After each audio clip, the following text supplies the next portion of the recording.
Welcome to Luca and Miguel. Enjoy the video. In this video, I will show how to reset Mercedes GLA service light. Turn ignition to accessory with engine off and use the steering wheel buttons to access the service menu. Navigate to service, O or B as displayed and confirm reset when prompted. Hold the OK button until the dash confirms reset, then switch ignition off and on to verify the message is cleared. Follow prompts calmly and check owner manual if prompts differ. Start by opening the instrument cluster menu using the left arrow keys on the steering wheel, then press OK to enter settings. Scroll to Vehicle Maintenance and find the active service reminder listed as Service A or Service B. Highlight the reminder, then press and hold OK until the display reads Reset Complete.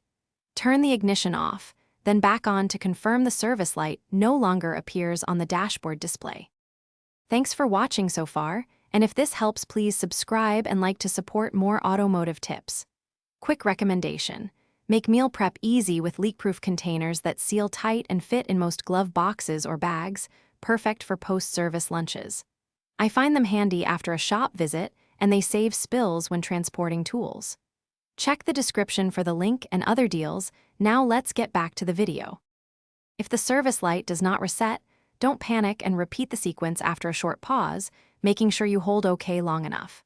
Some models use slightly different menu names, so search for service or vehicle maintenance entries if needed.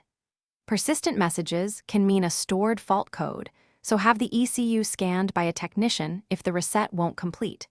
Stay patient and methodical while navigating the menus. Thanks for watching and please subscribe. It's the best investment you'll ever make.